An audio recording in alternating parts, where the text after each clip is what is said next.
Alors, on va se faire une petite séance de questions-réponses par rapport au fait de trouver une niche, parce que je reçois toujours les mêmes questions par rapport à ce sujet, et j'ai l'impression qu'il y a beaucoup de croyances limitantes, de barrières psychologiques par rapport à ça. C'est un peu dommage, et donc on va dans cette vidéo faire tomber ces barrières psychologiques. C'est parti. Donc, dans cette vidéo, on va répondre à 3 questions. C'est quoi une niche, déjà, pour que tout le monde puisse bien comprendre ce que c'est qu'une niche? Toutes les niches intéressantes ont-elles été prises? Ça, c'est une question que je reçois toujours. Et est-ce que c'est un problème s'il y a de la concurrence? Alors, c'est quoi une niche?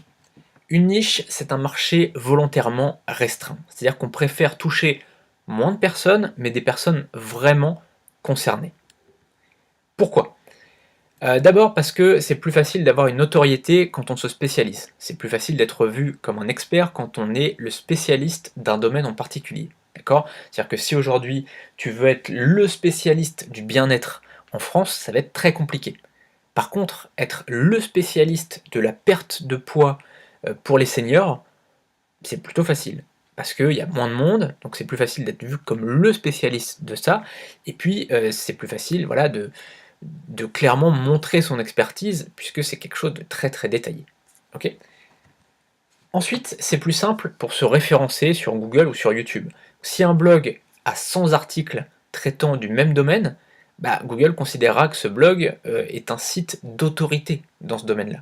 Encore une fois, on prend l'exemple de, par exemple, si tu as un site pour apprendre aux gens à perdre du poids, apprendre à des seniors à perdre du poids, tu vois, là c'est vraiment très très niché.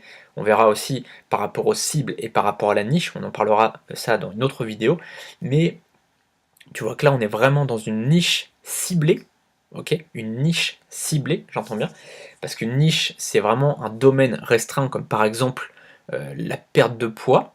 Ça, la perte de poids c'est une niche, et ensuite ciblé c'est quand tu cibles une catégorie de personnes en particulier. Donc je vais t'apprendre ça dans les vidéos suivantes, comment trouver une niche et comment cibler comment bien cibler une cible en particulier.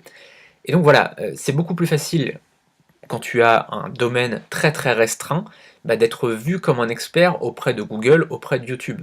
Parce que si tu as, voilà, on le disait, 50, 100, 150 articles qui traitent du même domaine, bah, Google va se dire, bon bah ce blog-là, c'est un blog vraiment spécialisé dans la perte de poids pour les seniors. Bam, dès qu'il y a une recherche par rapport à ça, j'envoie du trafic sur ce site-là. Et puis, on pourra vendre plus cher en étant spécialiste qu'en étant généraliste. Ça peut te paraître bizarre comme ça, mais un neurologue, bah, ça gagne plus qu'un médecin généraliste. Ça te choque pas si je te dis qu'un neurologue gagne. Cette vidéo est un extrait de ma formation 21 semaines pour vivre de son blog. Dans cette formation, on verra comment gagner sa vie avec son blog de A à Z. J'ai préparé une présentation complète de cette formation. Le lien est sous cette vidéo. A tout de suite.